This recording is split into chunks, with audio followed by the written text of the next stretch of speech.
for the audio, or you can even watch back. Giving players all the props, or put them on blast. We don't give no hot takes, only talk facts. We're giving all our devotion, riding high on this wave of emotion. Going all out, yeah, cause this is our time. No, ain't no stopping us till we reach the finish line. All in, we came here to win. We're gonna give everything. S-I-C-K, on the run. S-I-C-K, sick. On fire, we're ready to fight. We'll bring the house down tonight. S-I-C-K, on the run. S-I-C-K, sick. Play it on the car ride, play it when you lounge.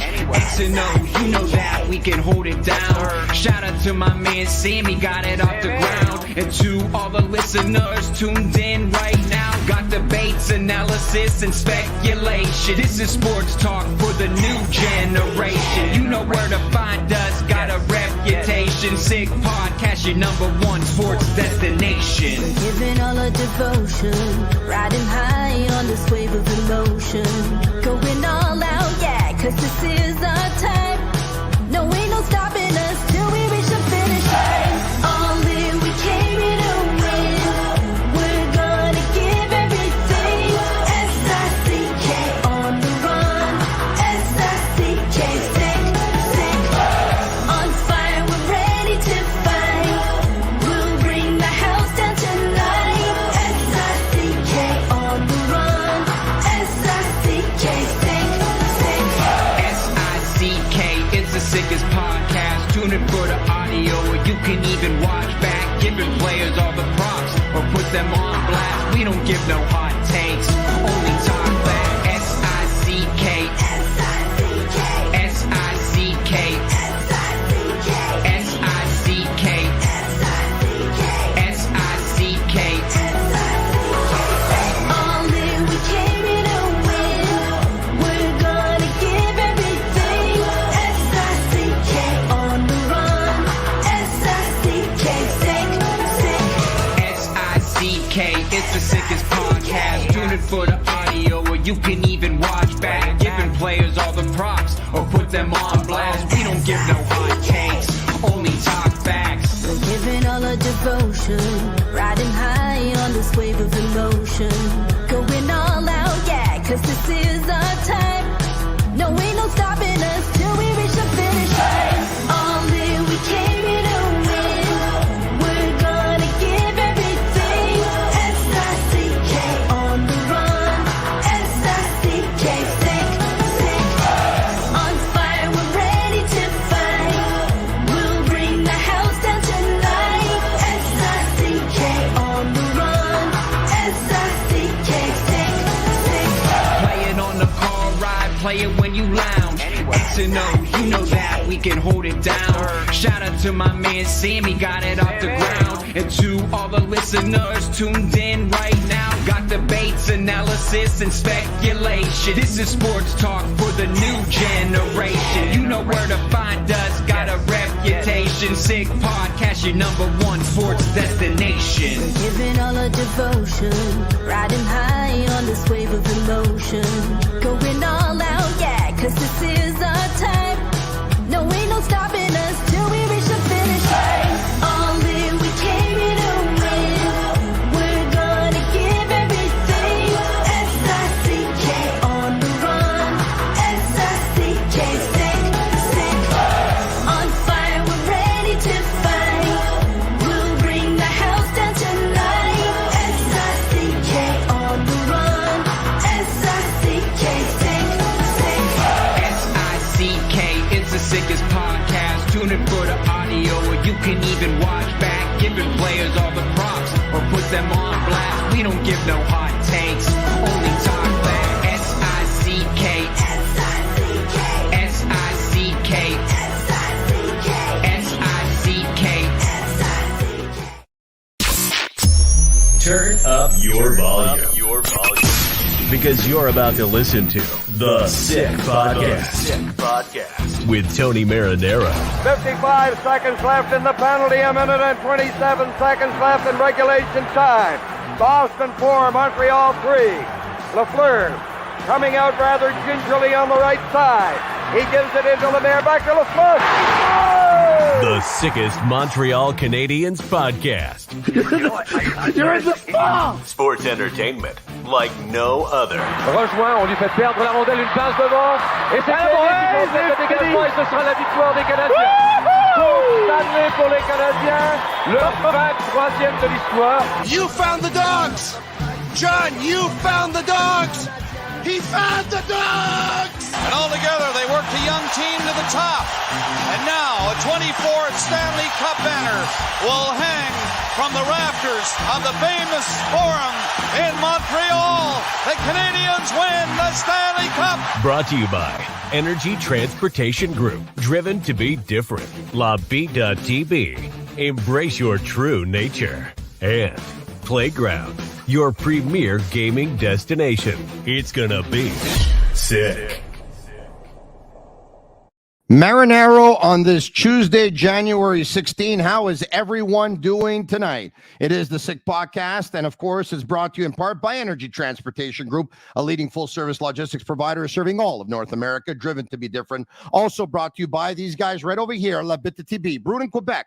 A winner of a dozen international awards, La Vida.tv offers quality microbrewery beers made with premium ingredients for everyone's taste. La Vida.tv, embrace your true nature. Also brought to you in part by Playground. Discover a world of luxury at Playground. Explore their new 30,000 square foot expansion with thrilling games, gourmet dining, and live entertainment located just over the Mercier Bridge. Only minutes from downtown Montreal Playground.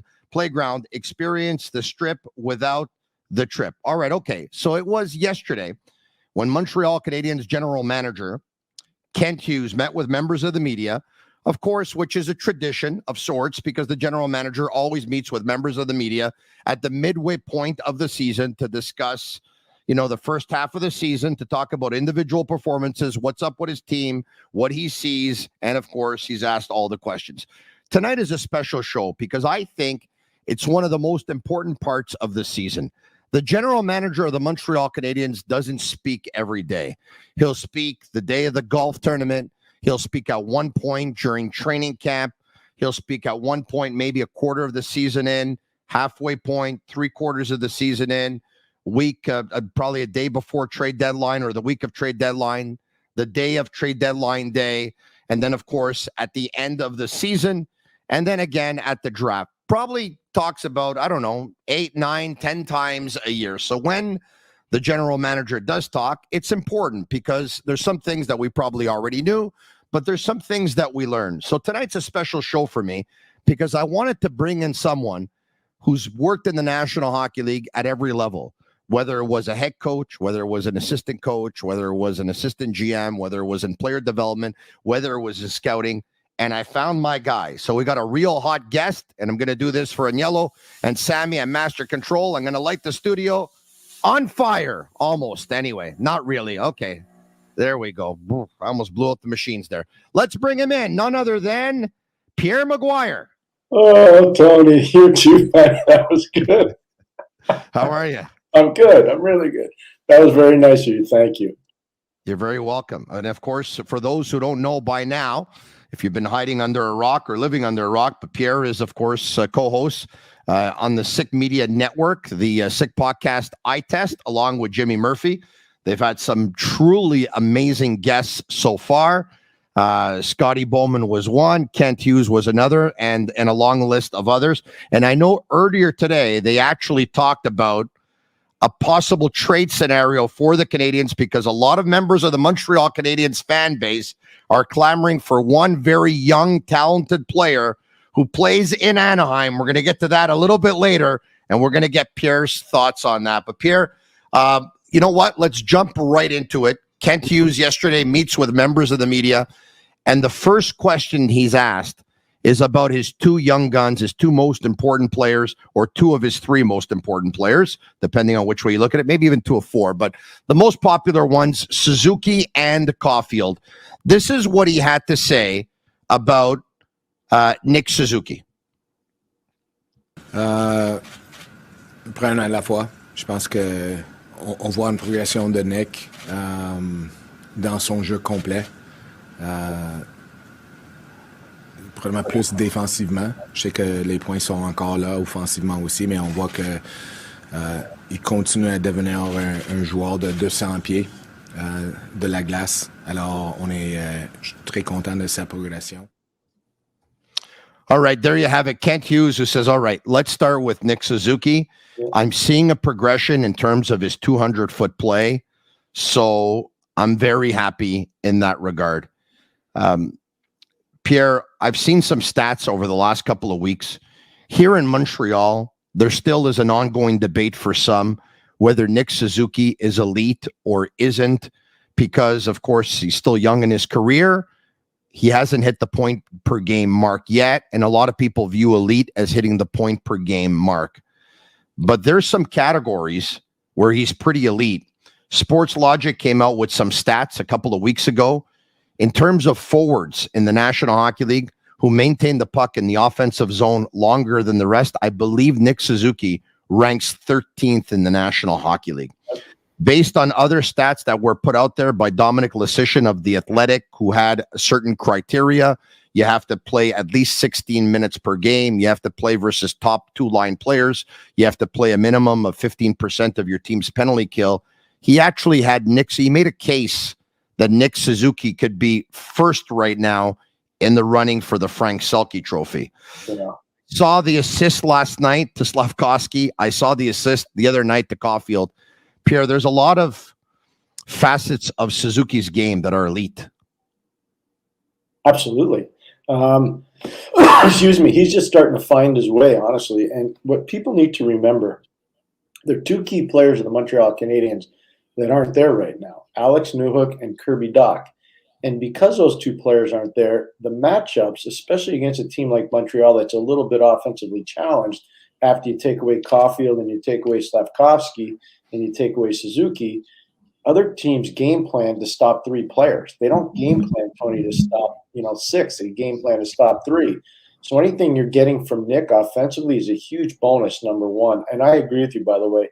Elite players in this league are point-of-game players, and point-of-game or plus or more. Nick's getting close to being that. But what I agree with Kent Hughes on is he is clearly evolving as a great two-way centerman. And, Patrice Bergeron was a great – and I'm not saying Nick Suzuki's Patrice Bergeron, but Patrice Bergeron took some time too. People forget. Everybody remembers the Bruins from 2011 going forward. They don't remember, from 2005 to 2010, the Bruins were like this, and Patrice was part of that. So there's an evolving period for a young player like that. But I think Nick is doing great, and everything I think that Ken Hughes said about him is spot on. Pierre, if you were the general manager of the Montreal Canadiens, you take a look at your young talent. Do you think there's enough young talent there at the forward position to be a Stanley Cup contender at 1.5, 6, 7, 8 years down the line? Or would they need to finish top 5 again to be able to secure another talent? They need another top end scoring talent. There's no question. I think Slavkovsky's going to be that guy. I think Cole Caulfield's going to be that guy. We still don't know yet on Kirby Dach. We'll see how it goes. I don't know if Newhook's going to be better as a number 9 forward or in the 9 to 10 range, or if he's going to be a top 6. Nobody really knows what his exact situation is going to be. So I definitely think they need another scoring forward. I would cede you that. But I think they're well on their way. And the one thing I'd say about the Canadiens right now that people are way underplaying is there's depth on defense. And I think, Tony, to be fair, Rome wasn't built in a day, but I think that they've done really good steps in terms of building their defense. And I think eventually it's going to pay huge dividends. I really do. Is that going to be the way to go out and get that forward if it's not via the draft? Yeah, I think that's why I brought it up. They're going to have enough depth. So right now, just Laval's become relevant again in the American Hockey League, and I'm sure you're following it. They were not relevant the first 15 to 20 games of the season in the AHL. They are relevant now, which is really good news. And part of that is because Arbor Jacki and Logan Mailloux are playing fantastically well together as a tandem. And you see the evolving play of Jaden Struble. You see Jordan Harris. You see Caden Gooley. You see Mike Matheson. I know there's some rumors out there they're going to trade Mike. I don't believe that, but I don't know that. I'm just telling you, I don't believe it. But you start to see the defense. Justin Barron is another one that comes to mind. Tony, a lot of teams in the league would love to have that age and defensive depth that the Canadians are starting to build. It's pretty exciting. I'll go there now because you brought up his name. But Pierre, Kent Hughes has talked about Montreal being good for some players in terms of development, Laval being better for others. The Canadians took the decision to keep Juraj Slafkovsky with the big team when a lot of people thought maybe Laval would have been better for him. Right now, it looks like the Canadians made the right choice, and I get it. Juraj Slafkovsky is a first pick overall, and there's going to be a different kind of mindset in terms of the way you're going to treat him or develop him compared to an Arbor Jackeye who was never drafted. But the decision to send Jackeye to Laval after he had a good season last year and caught a lot of people by surprise. Can you explain to those watching and those listening why it was better for Jackeye to go to Laval and not continue his development in Montreal the way some others have? Because his development would have stopped in Montreal because of the pace of the game and because they would have counted on him to do one thing, and that would be to be the sheriff, to be the policeman, to be the bodyguard for the team. And he can be more than that. And I think one of the reasons why they were right to send him to the American Hockey League was to develop his puck skills, to develop his skating skills, to develop his awareness when it comes to defending the lead or having to get the lead back. And I think he's doing all those things right now in Laval. I follow it really close in the American Hockey League, and it's exciting. I think the Canadians did the right thing. And this is not a knock on major junior hockey, but Jaden Struble was coming out of major Division I college hockey where he's playing against 23 and 24-year-old men. Arbor Jackeye was coming out of junior hockey where he's playing against 20-year-old guys. It's a monumental difference. And I watch both a lot, junior and college, and it is a gigantic difference. So Struble was more prepared to take that next leap, and you can see it right now. It's kind of like, I'll give you an example, Tony, just for the veteran fans of your great show. When Chris Chelios came out of the University of Wisconsin, people were like, why isn't he going to the American Hockey League? And the Canadians were like, wait till you see the guy play. And then you see the guy play as a Hall of Fame career.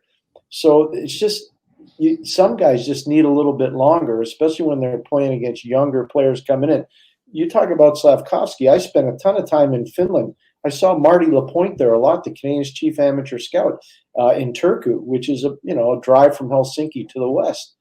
And I can tell you right now, when you watch Slafkovsky play, he was a third-line player playing against men in Turku, and he never got big minutes at key times in games because his coach was obstinate, didn't believe that young players should play.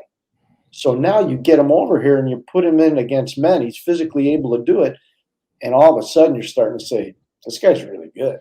So every guy's different, Tony. It's not one size fits all. Every guy's different. And I think the Canadians did the right thing with Arbor Jackeye, and I think it'll pay long-term dividends. I don't think when the Canadians sent Jackeye to Laval, it was we're going to pair him with Logan Mailloux, and maybe one day they're going to end up being a pairing together in Montreal. They sent Jackeye there so he can further his development. But since he's been there, there's been an incredible chemistry that has transpired with Mailloux. They're both feeding off each other, and they're both helping each other out with their game. If you're a member of the Canadians management team, now are you looking at them saying, I think these guys can take this and have it translate to the National Hockey League in a year or two down the line and end up being a pairing in the national? Can you see that? Absolutely. And that's why I brought it up when I started, when you asked me the question. The truth is that, yeah, you can find that development and you can bring players up and they can play unbelievably well together. And I think that's something you're going to see long term.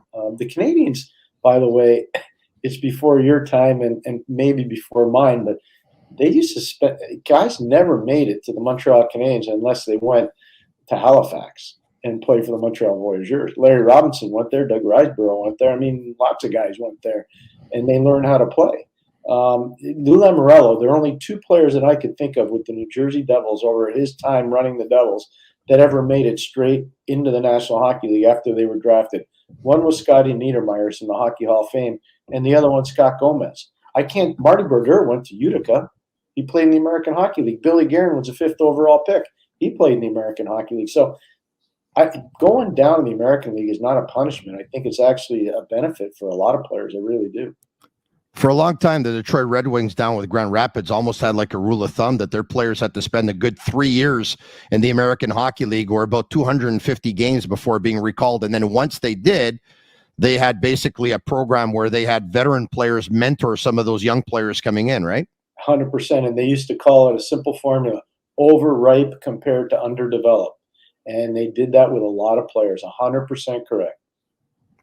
Because of all the defensemen the Canadians have, Matheson and Savard, but we would think that at one day they'll probably be moved out. Let's just say Savard might end up being moved out next year. He'll be in the final year of his contract. Mm-hmm. Mike Matheson maybe a year after that, but then you'll have Lane Hudson that's going to be on his way at the end of the year, and you'll have Logan Mailloux at one point. You have Arbor Xhekaj, you have Jordan Harris, you have Jaden Struble, you have Caden Gooley. There's Kovacevic there right now, Justin Barron, David Reinbacher. The list goes on and on.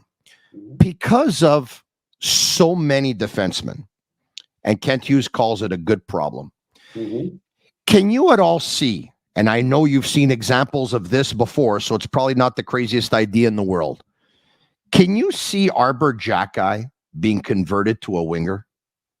Yeah, the Canadians did it with Rick Charchar way back in the 1970s. Yeah. I could see that. I mean, yeah. Do I think it's something they're going to do? No, not right away, because I think they see the value in having the size on defense. So one of the ways teams really try to manufacture offense in today's NHL, and you hear the analysts say it all the time, taking the goalie's eyes away. Well, you need guys that can clear the crease. And smaller guys, especially Lane Hudson, I'll use him as an example. He's not going to be able to do that, Tony.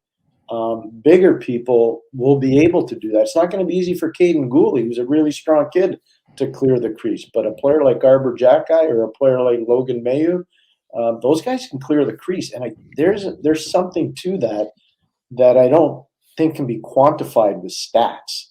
It's not an analytic equation that can formulate a guy that can clear the crease.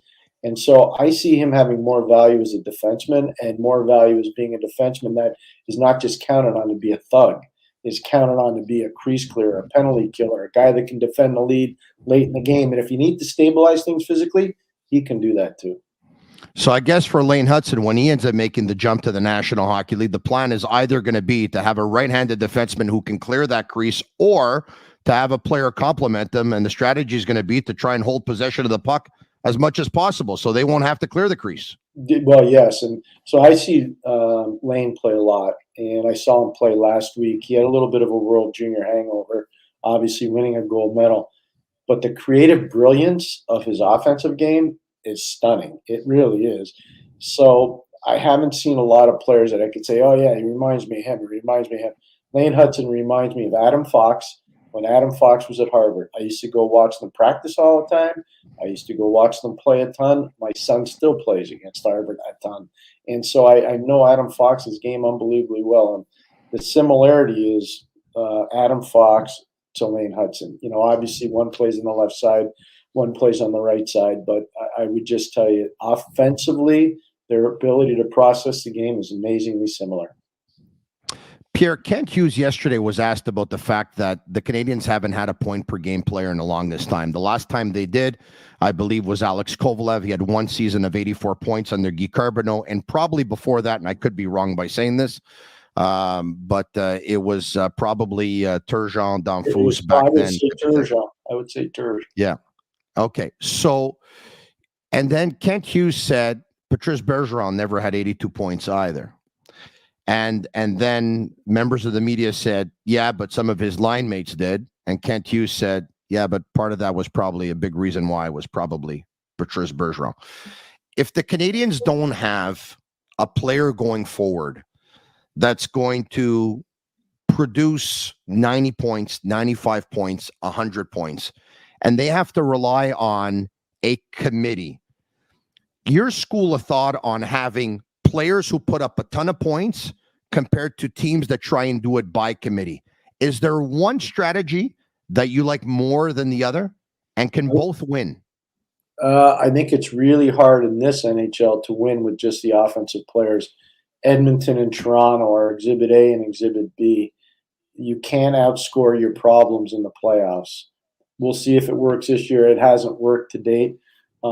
Vegas is a great example of how you can defend and do things by committee, and that's how they do it in Vegas.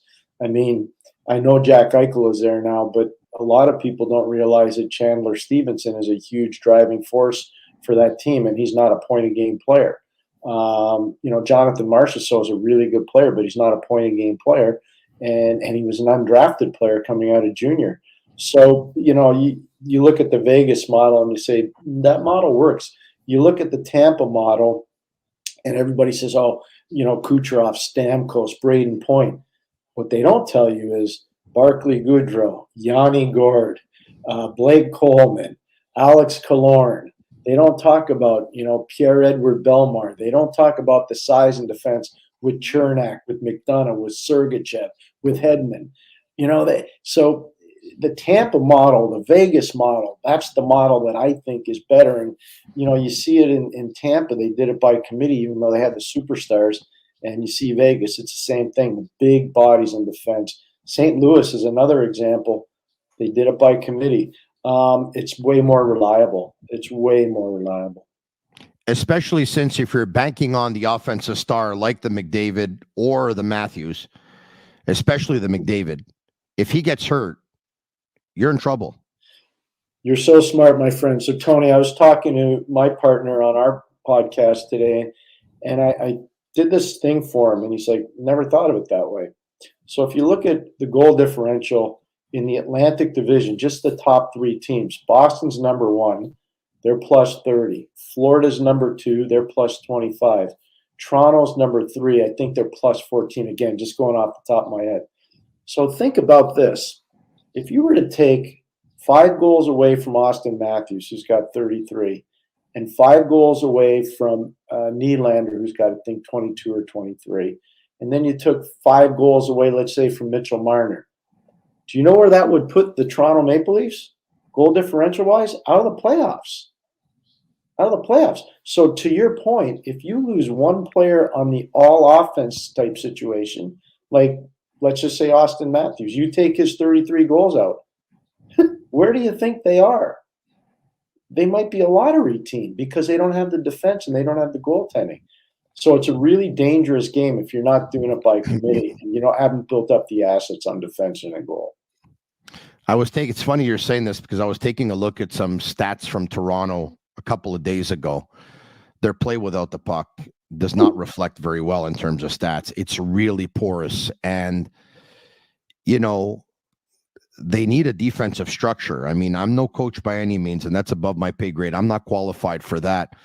But correct me if I'm wrong. I don't know if Sheldon Keefe has been able to put in that defensive structure or been able to sell his players on the idea that they're going to need to play a two-way game if they're going to want to win. They got a really smart coaching staff there. Guy Boucher is not a dumb guy. He's a smart coach. He's on the bench there.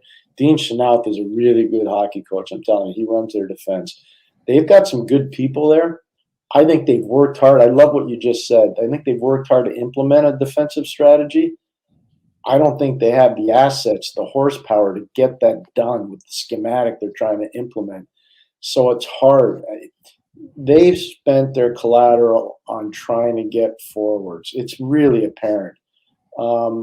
They don't have enough depth on defense. And even their farm team, if you look at their farm team in Toronto, and I watch them play a ton, they've got a huge payroll. They don't have a lot of defense coming along. They got a lot of good forwards, smaller, skilled guys. They don't have a lot of defensemen on the come. Back to the Canadiens, let's do that. Asked about Cole Caulfield's lack of goal production. C'est sûr, écoute, j'utiliserai pas les mots décevant ou inquiétant, mais c'est sûr que tu veux toujours que tes scoreurs scorent. Mais on sait aussi, à part des gardiens, la chose la plus difficile à faire d'une manière constante d'une année à l'autre et entre une année, c'est de scorer. À part des Ovechkin, on ne le voit pas tout le temps. Qu'est-ce que je voudrais pas, c'est que Cole joue différent ou sans la pression parce qu'il paye plus. on veut que Cole soit Cole. Cole emmène tellement à l'équipe. Qu'est-ce que je suis vraiment impressionné de lui, c'est qu'il est encore le gars souriant dans la chambre parce que il est vraiment important dans la chambre. Il amène un certain esprit de vie à l'équipe. On le voit de lui.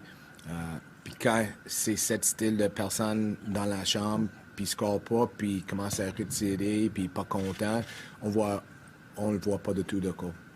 Alors si sans la pression, il a des...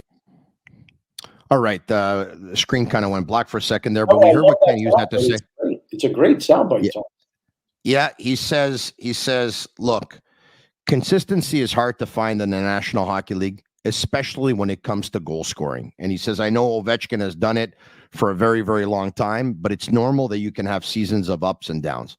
He says, my only worry would be if Cole would change the way he plays and feel the pressure and put more pressure on his shoulders, and it ends up changing his game. He's a very important player in our locker room as well. He has a real good spirit, brings a real good spirit to that room. I've seen Cole in the room, and that hasn't changed. He's still his jovial self, despite the fact that his goal production has gone down a little bit. So he says, I'm encouraged about that. Your thoughts on what he had to say? I loved it. I loved the fact he was talking about a smile in the dressing room, how it's infectious and really important for the team. And I agree with that. So I'll use different players around the league, and it'll give your viewers and listeners an opportunity to do some comparable.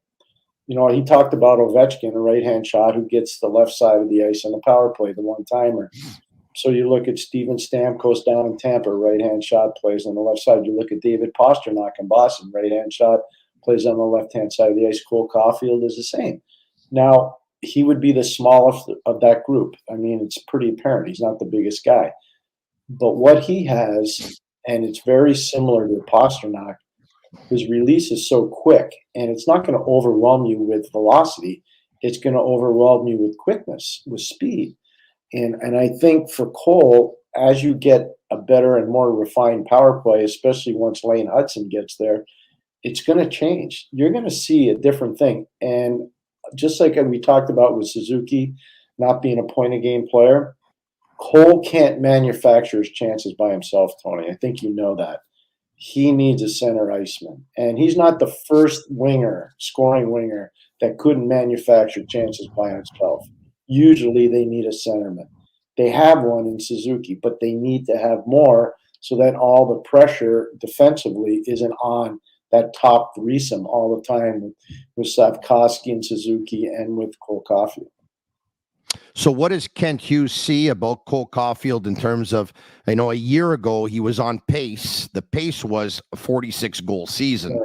If he would have continued. This year, you're looking at, half of that production or just maybe a little bit more than that. He talked about the shooting percentage. Let's listen in. Oh, c'est un scoreur. Il score peut-être moins cette année qu'est-ce qu'il a fait l'année d'avant ou depuis que Martin est ici, mais plus que d'autres choses avec Cole, son shooting percentage, son efficacité, on dit, je pense qu'il est à 7%. Puis l'an passé, il était à 16%. L'autre jour, on a checké, puis je pense que parmi tous les joueurs qui ont 11 ou 12 buts, je pense qu'il est 110e en efficacité. Alors, c'est des choses qu'écoutent les coachs puis l'équipe visuellement doit regarder avec lui. Est-ce que c'est la malchance? Est-ce qu'il y a de quoi dans son shot? Mais c'est sûr que l'efficacité a un certain aspect de son base de production au niveau des buts. Pierre, I don't know how concerned Kent Hughes is with Cole Caulfield's goal production going down, but he took the time to dig into the stats or to ask some of his people, find some stuff here for me. I want to know about his shooting percentage. And he said Cole's shooting percentage last year was 16%. This year, it's just over 7%. So he says, you take a look at all the other players in the National Hockey League that have scored 11 and 12 goals, because Cole had 11 goals when he checked his stat, which was a week ago. He says, you take a look at that, and he says, Cole is 110th in the National Hockey League in shooting percentage. So that's one thing that I noticed right away. So, okay, his goal production has gone down. His shooting percentage has gone down. Now, what's the next step to look into to try and connect the dots here or explain why one has led to the other? One of the things I'd be looking at, and I love how thorough he was. That just shows me that they're not using a scatterbrain approach to this as a management team, and that's what you need to do. So hats off to Jeff Gordon and obviously to Kent and to the entire management group, because that's thorough thinking through a problem. I'd want to know how many shots he gets deflected or put out of play that are in high scoring danger areas, number one. And then the other one I'd want to know is how many times is he missing the net from those high scoring areas with shots, because we used to have a thing. It was way before analytics, Tony, with Mario Lemieux. We would tell Mario, if you get 5 shots on net, you're probably getting 3 points, whether it's all goals or whether it's assists that lead to goals. But if you get 5 shots on goal per game, usually you're going to get 3 points in a game. And it kind of worked out if you really look at it over the course of his 2 years that I was there, and when he wasn't hurt. But I would just tell you that those are 2 things that he didn't mention that I would look at. How many times in high scoring areas is his shot deflected or put out of play, and how many times does he miss the net just on his own? So that's just 2 more things that would kind of cement everything in terms of where he's at in his development right now. I would think, Pierre, there's a couple of other variables, and I think you alluded to it before. The injury situation has made it as such that everyone knows that Suzuki's going to Caulfield, right? Yeah. And he becomes pretty predictable to defend at that point, as good as he is. I mean, everyone knows on the power play, there's no one on the other side that has a one-timer like Cole Caulfield, so they're looking for Cole all the time. And another thing I would imagine is last night he scored a goal below the face-off circle. Yeah.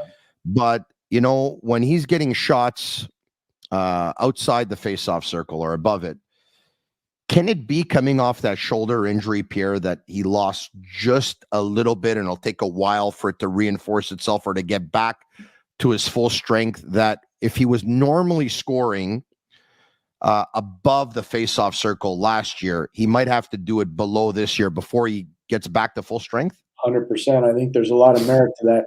And you talk about that goal against Colorado. I would say that the Colorado goaltending coach is going to be all over, the Colorado goalie from last night. He's stuck on the icing line, protecting the short side of the net. He gives the far side of the net.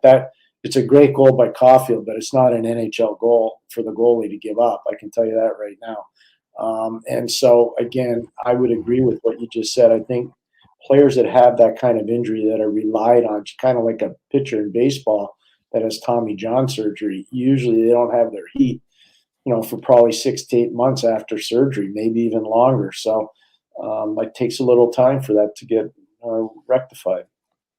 Pierre, can you recall any 3 goalie systems that have worked in the National Hockey League?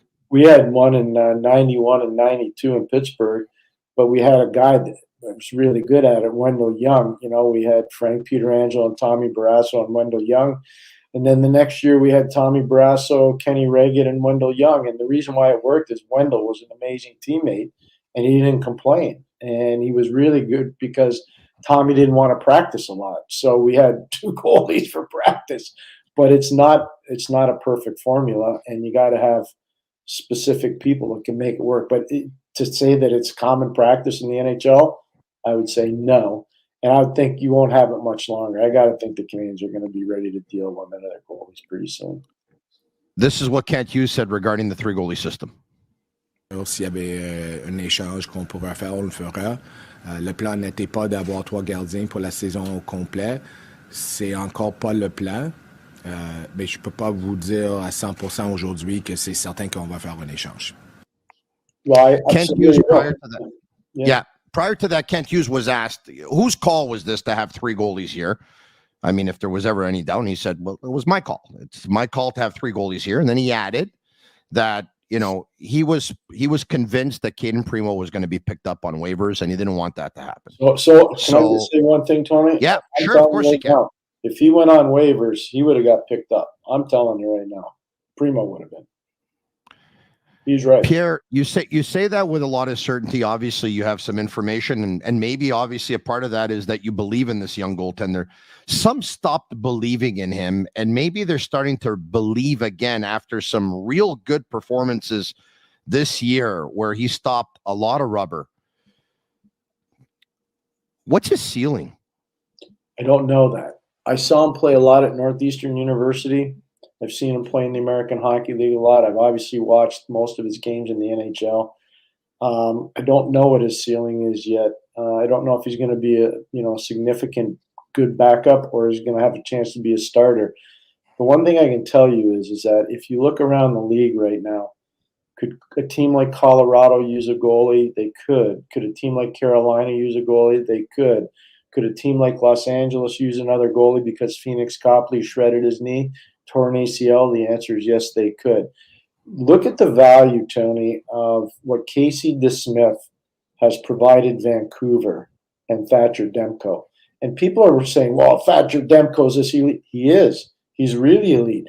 But he's even more elite because he's getting the proper rest. And when you're a Western Conference team and you don't get a lot of practice time and you spend a lot of time on airplanes, having a significant 1B is major. And that's why I look at a team like LA that thinks they're a legitimate cup contender, or a team like Colorado who thinks they're a legitimate cup contender. Don't tell me that Caden Primo wouldn't have value in those situations, because he would. But how about Jake Allen? Because the signs point towards Allen being the guy that would be moved, unless I have a totally wrong read of this entire situation. Caden Primo is the youngest of the three goalies. He makes the least money of the three goalies. The Canadians are still in a rebuild, so they can have time with Primo. He has not entered his prime. We still don't know what his ceiling is. And Jake Allen has a contract that is up at the end of next season. He's a veteran in the National Hockey League. He's already reached his ceiling. Going forward, it's going to be on the decline a little bit here. So it leads you to believe that Jake Allen is going to be the one that is going to be traded away.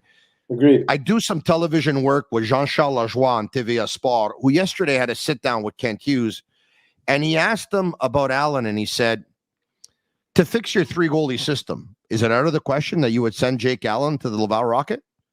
And he said, yes, it's out of the question that I'll send Jake Allen to the Laval Rocket. He's a great veteran who's very respected by his teammates. We're not doing that to him. Your thoughts on that? Totally agree. Because you have to have credibility as an organization. And Kent's still new in terms of running a team. And you don't want to poison the pool that your players are swimming in.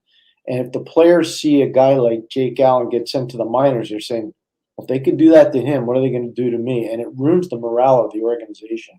I totally support Ken on that. And I do think they'll be able to trade Jake Allen. People forget too, Tony, and you're really thorough, but you didn't say Jake Allen's been part of a Stanley Cup winning team. You know, it's those guys don't just fall off turnip trucks. They're hard to find.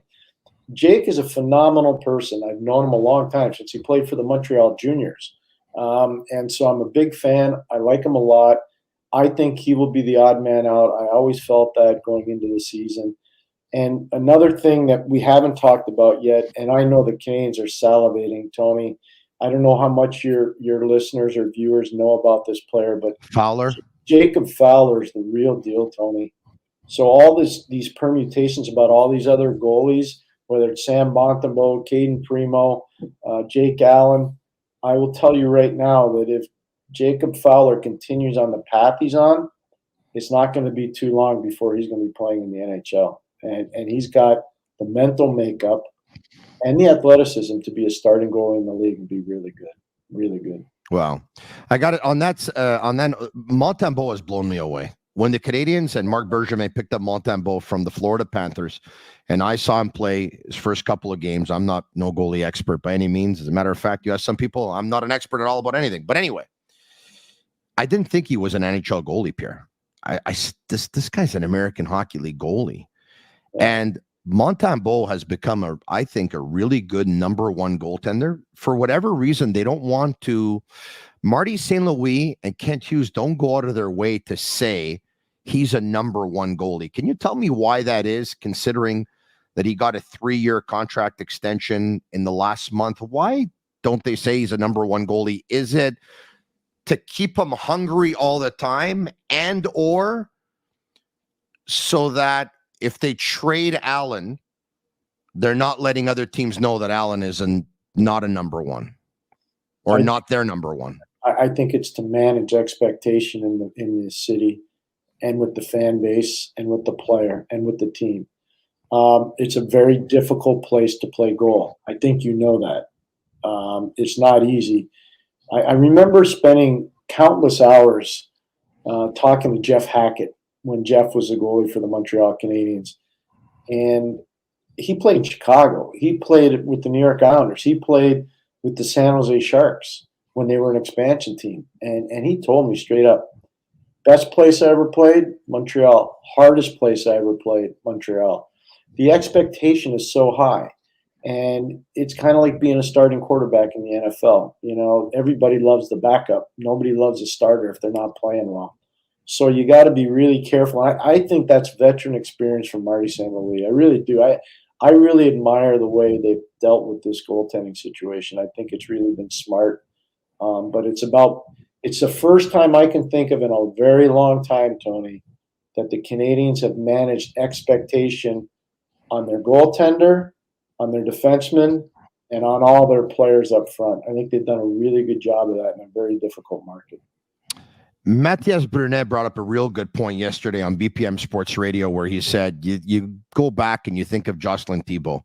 He arrived in Montreal in return for Patrick Waugh, who went to Colorado, and Patrick Waugh goes to Colorado, and that same year he wins the Stanley Cup. Imagine the pressure going forward. You're replacing Patrick Waugh, and he's winning a cup in Colorado, ended up winning 2 cups in Colorado. The one good thing about Montembeault, and thank God for him, is that unfortunately, Carey Price's career is all but over, and he's no longer here. So Montembeault comes in. He's not replacing Price because Price is no longer here, and he's got Jake Allen and Caden Primo as part of the other, goalies on the staff. And, he doesn't have a big-time goalie next to him, not yet anyway. So there's less pressure in that regard, because you just talked about how suffocating the pressure could be already in Montreal to begin with. Thank God he doesn't have to go through something that Jocelyn Thibault had to go through. I was there. That was really hard. I mean, I was first starting out, I was coaching in Ottawa. Then I got on the media side when Jocko was playing in Montreal, and I felt so bad for him, because it wasn't just having himself be there. There was obviously a lot of pressure for Jose Theodore as well. People forget that. And so there was a lot of internal conflict. And it wasn't guys going after one another. It was just who's going to play tonight. And then Hackett came in, and it was different. It really was. It was different. I don't know if there's been too many people as nice as Jocelyn Thibault that have played in the league. What a nice man. Phenomenal person. But, yeah, it was tough for him right from the start. What's interesting, I remember I was coaching in Hartford, and we were playing in the Colisée in Quebec. And it was I think we won the game 2-1 or 3-2. But the night before, they had all the top players eligible for the draft skating in between periods, and they did a shootout. And Alexander Daig was there, Christopher Pronger was there, Jason Arnott, Niedermeyer was there. I don't know if Korea showed up or not, but they were all part of that draft. And Thibault was unbelievable in that game, in that shootout. It was amazing. I was watching it in between periods. I'm going, holy moly, this guy's really good. And you could see that the talent was there, but I think the mental pressure broke him at some point in Montreal. And it goes back to what I think the Canadians are doing so wise, Tony. I really believe it. Managing expectation. One or two more if we can, Pierre, and this has been a real treat. If you like it, like it, share it with your friends, comment sick, SICK, for all of you who are watching on YouTube, on Facebook, and on Twitter. And if you can leave us a 5-star review on Apple, that's our way of feeling the love. We very much appreciate it. Subscribe to the Sick Podcast with Tony Marinaro, and subscribe to the Sick Podcast, The Eye Test, with Pierre McGuire and Jimmy Murphy. On Sean Monahan, was acquired from the Calgary Flames. The Canadians got a first-round pick also in that deal. The plan was to trade him a year ago, right before the deadline. Unfortunately for Monahan, he got hurt 25 games in. He missed the rest of the season. He had 17 points in 25 games. They sat down at the end of the year. They said, listen, Sean, you're unrestricted free agent. You're probably looking for the 4-year contract or the 5-year contract. Because of the injury and the injuries in the past, you're not going to get it. You know what? Why don't we do this? Why don't we give each other one more chance together? You did well with us a year ago. You know the system. You know the coach. We feel you're going to do well here. And then we'll see if we can accommodate you come trade deadline. And if you happen, and you know what? Who knows? You might end up staying here. But they are in a rebuild. Everyone knows that. But he was asked about Sean Monahan as to what are you going to do with him? Are you going to trade him or are you going to keep him? I think more generally, Harpin, was really like when you talk about signing a player to a 1-year deal and convincing a player to come to a team on that like ours that's in a phase of building. As a player, I think you evaluate it and look at what the opportunity is, because you're coming in trying to reset. Right after a number of years of injury-riddled seasons where he hasn't been able to play, to be able to reset, but also to be able to play. So, the kind of more open-ended situation with Sean was come here, play. Let's see where we are when we get to the deadline. Very diplomatic answer, Pierre. He's not going to come out and say, yeah, I'm going to trade the guy or I'm going to keep the guy with any certainty. You'd have to think, Pierre, for a team that's rebuilding, that by the time the Canadians are going to be really good and hopefully a cup contender, Sean Monahan probably won't be here at that time, or he'll be way on the decline and wouldn't be able to help. Logic says they're going to move him. Who do you think would be a good fit or the best fit for Sean Monahan? And are you convinced that they're going to move him like I am? Yeah, I've been convinced for a while that they're going to move him, number one. Number two, I take no joy in saying that. I think Sean wants an opportunity. He's even though he's 28, 29 years of age, he's had some tough injuries and he's been in the league a while. I could see it now. I said this to Mitch Melnick on here the other day, our good friend. I said, hey, Mitch, when's the last time? Never heard of him. I never heard of him. When's the last time the Canadians and the Bruins ever did a huge trade? And I don't think the highway's littered with a lot of big trades between the Bruins and the Canadians. But I know there's an organizational need in Boston for a centerman like Sean Monahan, because they don't have Krejci and they don't have Bergeron. And Charlie Coyle has had an amazing, amazing season. But again, it's just not that easy. So I could see a fit in Boston. I could see a fit with the New York Rangers. Philip Hedl is over in the Czech Republic training because of obviously injury issues. He's not back. They don't know what they're going to get from him. So I think there'd be a real good fit with the New York Rangers. I could see a fit with the Tampa Bay Lightning. I could see a potential fit out west with Colorado, because they've had this revolving door of depth players coming in and out because of injury and because they're trying to make things work, and they just haven't found a fit yet. I could see a potential fit with Seattle Kraken if they started to make a significant move in a playoff situation. So I think there's more than enough places, Tony, for him to go. And I've thought about it a lot. And he's really re-energized his career with his time in Montreal, because when he was in Calgary at the end, it wasn't looking good, Tony. It was not. A couple more. Trevor Zegras. Mm-hmm.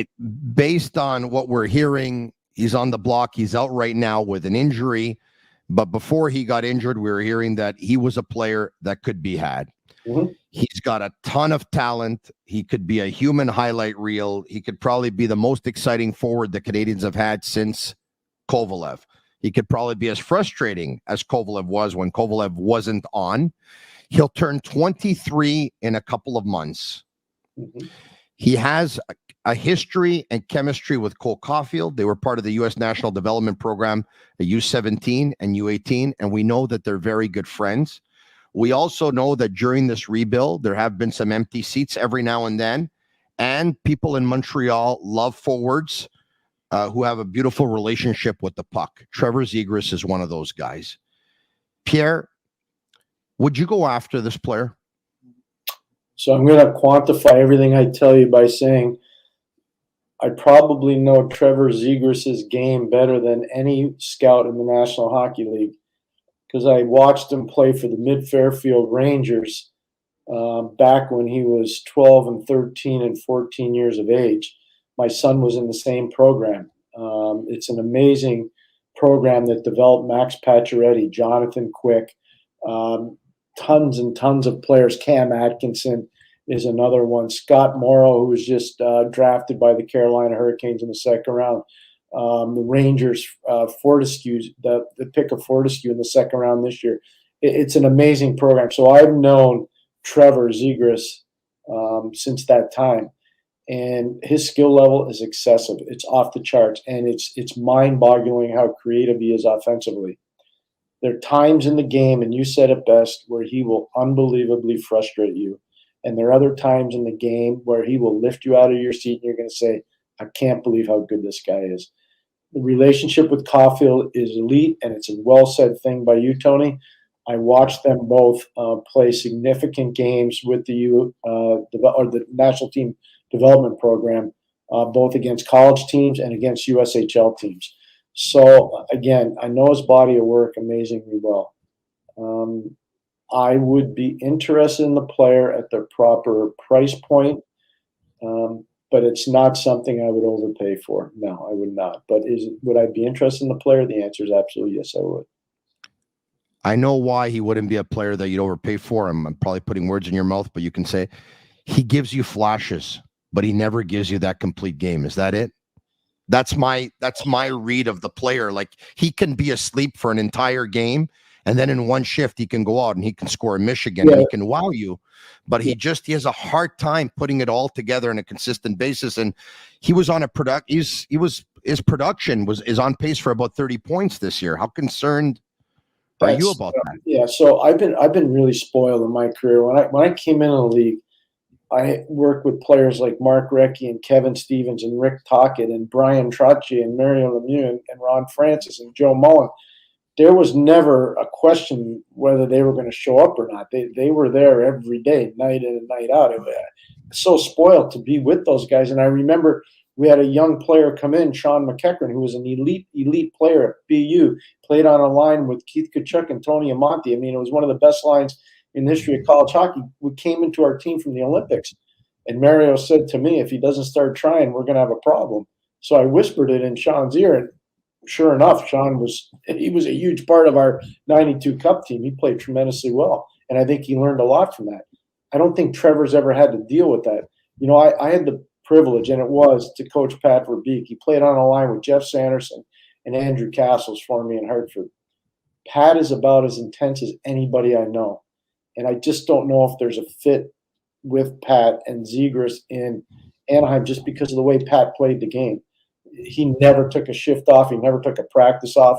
The guy would play with, broken body parts. He was one of the most intense guys I've ever met in the National Hockey League. So Trevor's just different. Trevor's different. And if you can deal with that, his skill level's off the charts, and maybe one day it kicks in. So when you said you wouldn't overpay, and I'm not going to ask you what you would give up because I wouldn't want, maybe, player two could be disrespected. But if you would have to say prospect, second liner, winger, number 3 defenseman, what do you think it would take? Or you would? I think the Canadians have done a really good job with their defense, and I don't think there's an organizational need in Anaheim for defense. If you look at how they're structured right now in Anaheim with their prospects in San Diego, and also with the guys they've drafted, and also with, I'll give you an example. They thought they were deep enough on defense. They traded Henry Thrun to San Jose. Henry Thrun is playing as a top 2 defenseman for San Jose right now. He could be in Anaheim. They traded him away because they have so much depth in Anaheim. So I don't think they'd be looking for defense. I think they'd be looking for probably a centerman. And it would be interesting to see if the Canes would be prepared to do that. Fantastic stuff, Pierre. Slavkovsky last night was well, I'll end it with this. Real good company. Yeah. Nathan McKinnon, Slavkovsky, Cale Makar. Those were the three players that had more shots than anybody else. McKinnon was number one with 7. Slavkovsky had 6. Makar had 6 as well. Slavkovsky went up against Mikko Rantanen. When Slavkovsky was drafted in National Hockey League, they asked him, "You're comparable." And he said, "I think I can be Mikko Rantanen." That's a pretty good player, Pierre. Yeah, real good player. You talked to us about how much you saw Slavkovsky when he was in Finland. Who's the comparable? Is it Rantanen? I'd say Rantanen. Yeah, I would. It's funny you bring that up because, you know, I watched Rantanen a lot before he came over. And, you know, when I watched Slavkovsky, I wish he had been put in more dynamic situations. He just wasn't, whereas Rantanen was when you saw him. I remember, too, and the guy had an amazing career, Olli Jokinen. He didn't win a lot, but if you look at Olli Jokinen's numbers, it's just, you know, he played a lot of games in the league, and he did some really good things, especially near the end of his career. So I thought there was a combo there between, and I'm just talking about Finnish players, obviously, because Slavkovsky played in Finland, in Turku, the same town where Sakko Koivu was from. So I saw like a hybrid between Olli Jokinen and obviously Mikko Rantanen, and I thought that would be a pretty darn good player. Hey, Pierre, I know I told you it was the last one, but no, did you see? I can talk to you. I have to get your opinion on this. Did you see what Joel Bouchard did the other night for the Syracuse Crunch? I did not. I know he's coaching there. I did not. Okay, his Syracuse Crunch the other night took on, when the Bruins played the Devils, the Utica Comets. Yeah, Kevin Dineen's a coach of Utica. He's a tough guy. 2-1 for Syracuse. Midway through the first period, Syracuse are on the power play. It's a 5-on-3. He pulls the goalie. Utica scores on a backhand 150 feet away to tie the game at 2. Yeah. Syracuse go on to win the game. They win 5-4. Joel Bouchard's asked about it at the end of the game, and he says, "I'm just trying stuff. I thought it was a great opportunity to try it. I liked the way my team started. I felt that even if we would have got scored on, we were playing really, really well. My good players were rested. It was a clean sheet of ice. It was good ice. I tried it. I'd love to know what you feel about that." I think it's creative. I think it's courageous. But I also know that because of the injury situation in New Jersey right now, they're decimated by injury. Utica, I believe, is in last place going into last weekend in their division in the American Hockey League. So I think Joel knew he probably had a little bit more horsepower than Kevin did. I'm not sure he'd be doing that in an NHL game, or if he thought the lineups were pretty balanced. I don't think he'd be doing that if he was playing against Belleville. Belleville's got a good team. David Bell's in Belleville, and they got a good team. I don't think he'd be doing that against Belleville. You imagine doing that in the third period, then you end up losing the game. That's unbelievable. I don't think so. Pierre, I tell you the same thing every time I talk to you. What a pleasure, what a privilege, what an honor. Thank you so much for all your time tonight. I know that everyone watching, everyone listening really appreciate it, because tonight was like Christmas. It was amazing. I just really enjoyed doing this with you, Tony. I love talking hockey. I couldn't be more proud of you and what you've done with your career. So thank you for having me. It means a lot. Thank you. I don't know if you saw this, but Momesso's is closing on the 27th. You see that? And you know what? I did know that. And my mother also told me that. You know, she still lives in Montreal, so I'm aware, which is tough, you know? Yeah, it really is. Thank you, Pierre. We'll talk to you soon. You got it, Tony. Anytime. There you have it. Pierre McGuire. Pierre McGuire. Wow. Once again, I want to thank all the sponsors. I want to thank Energy Transportation Group. I want to thank Accent Insurance Solutions. And, of course, I want to thank Playground. And also, of course, La Bita TB. Speaking of Accent Insurance Solutions, insurance isn't created equal, and you know where to find the right solution for you. Accent Insurance, they don't sell insurance. They shop insurance for you to find the right product right on the money. Whatever your insurance needs, home, auto or business. It's funny, when I saw Accent's phone number, I thought of my buddy Sergio Momesso. Speaking of Momessos, at 514-363-3636. That's the number to call. Thank you, everyone, for watching. Thank you, everyone, for listening. We'll be back tomorrow night, same time, same place, right after the Canadiens hockey game, and bring you the Sick Podcast at 10 p.m. Have a good one. Ciao for now. And that's a wrap. Hope you don't miss us too much until next time. Follow the Sick Podcast with Tony Marinaro on YouTube, Instagram, Facebook, Google Play, and Apple Podcasts. The Sick Podcast is brought to you by Energy Transportation Group, driven to be different. LaVie.tv, embrace your true nature. And Playground, your premier gaming destination.